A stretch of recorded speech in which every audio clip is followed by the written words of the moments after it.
जय श्री कृष्ण।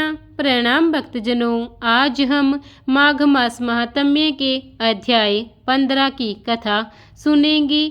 आज के अध्याय में हम नरक से किस प्रकार मुक्ति मिल सकती है और विकुंडल ने अपने भाई कुंडल की किस प्रकार नरक से मुक्ति करवाई, इस कथा का संपूर्ण ज्ञान आज हम इस अध्याय से सुनेंगे।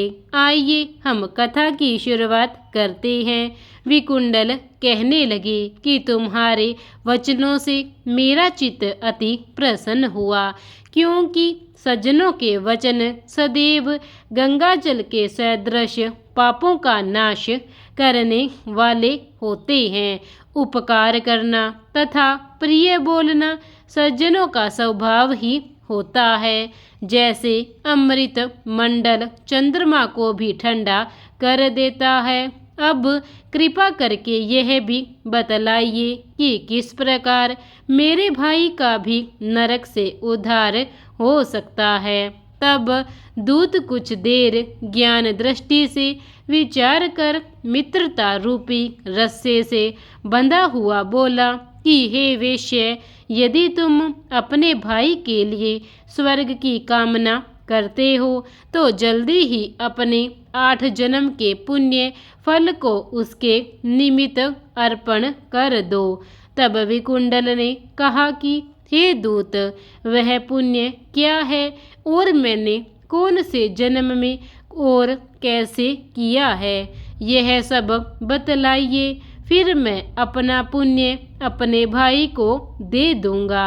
दूत कहने लगा कि हे वेश्य, सुनो, मैं तुम्हारे पुण्य की सब कथा कहता हूँ। पूर्व समय में मधुवन में शाल्की नाम का एक ऋषि था। वह बड़ा तपेश्वरी था। ब्रह्मा के समान तेज वाला, नवग्रह की तरह उसकी स्त्री रेवती के 9 पुत्र, जिनके नाम ध्रुव, शशि, बुध, तार, ज्योतिमान थे। इन पांचों ने गृहस्थ आश्रम धारण किया तथा निर्मोह, जीतमाय, ध्यान निष्ठ और गुणातग, यह चारों संन्यास ग्रहण कर वन में रहने चली गई। यह शिखा सूत्र से रहित पत्थर और सोने को समान समझते थे।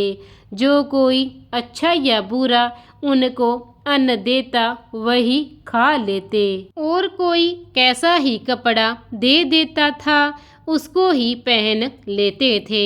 सदैव ब्रह्मा के ही ध्यान में लगे रहते इन चारों ने व्रत, शीत, निद्रा और आहार सबको जीत लिया।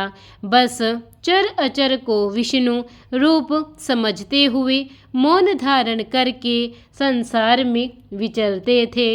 ये चारों महात्मा तुम्हारे घर आए जब तुमने मध्याह्न के समय ही भूखे प्यासे इनको आंगन में देखा तो तुमने गद्य कंठ से आंखों से आंसू भरकर इनको नमस्कार करके बड़ा आदर सत्कार किया। इनके चरणों को धोकर बड़े प्रेम से तुम इनसे कहने लगे कि आज मेरे अहोभाग्य है, आज मेरा जन्म सफल हुआ, मुझ पर भगवान प्रसन्न हुए हैं, मैं सनाथ हुआ हूँ। मेरे माता पिता, पत्नी, पुत्र, गौ आदि सभी धन्य हैं, जो आज मैंने हरि के सदृश आपके दर्शन किए। सो हे वेश्य, इस प्रकार तुमने श्रद्धा से उनका पूजन किया और चरण धोकर जल को मस्तक से लगाया।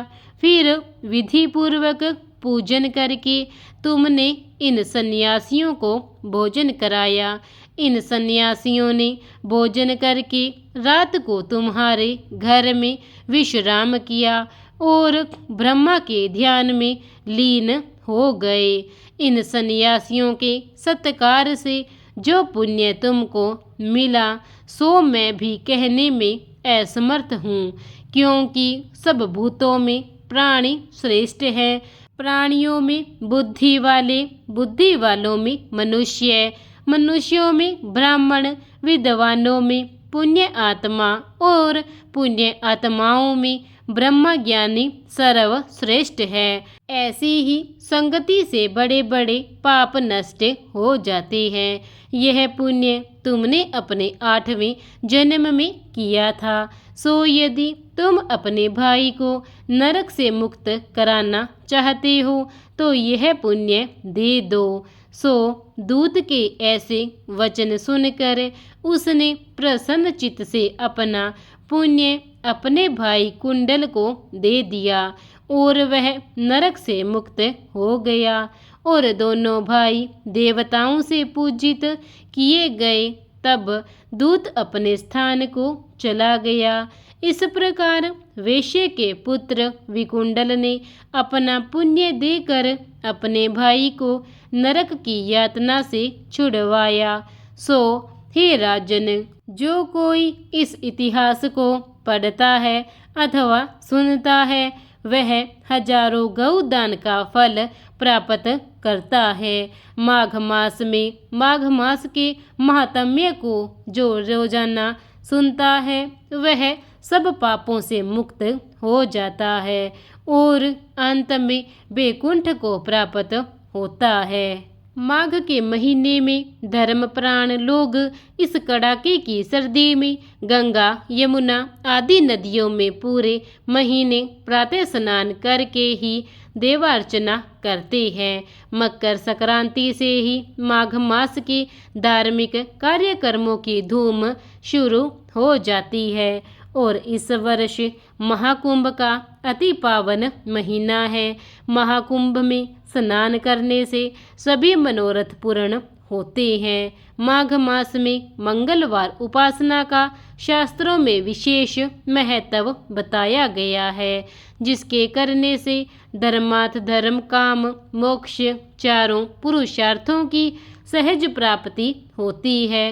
साथ ही लौकिक सुख सुविधाओं का भी अंबार लग जाता है। प्रत्येक वर्ग जाति के सनातन वैदिक धर्मावलंबी इस महीने अपने आहार को अत्यंत सात्विक कर देते हैं। यहाँ तक कि लहसुन प्याज एवं मसूर की दाल का भी परित्याग कर उड़द की खिचड़ी का भोग प्रसाद ग्रहण कर उपासना करते हैं। माघ मास में एक समय बिना नमक का आहार लेना चाहिए। गुड़ तिल मिलाकर अपने आराध्य को भोग लगाना चाहिए तथा उसे प्रसाद स्वरूप ग्रहण करना चाहिए। जरूरतमंद एवं समाज के असहाय लोगों को अन्न एवं गर्म वस्त्रों का दान करना चाहिए। इस प्रकार दान करने से पुण्य के साथ साथ नर सेवा नारायण सेवा का भी उदात्त भाव समाज में फैलता है। इस प्रकार माघ मास महात्म्य की अध्याय 15 का यहीं पर समापन होता है। प्रेम से बोलिए जय श्री कृष्ण। विष्णु महाराज की जय। प्रिय भक्तजनों, अगर आपको कथा अच्छी लगी हो तो कथा को लाइक और चैनल को सब्सक्राइब करना ना भूलें। धन्यवाद।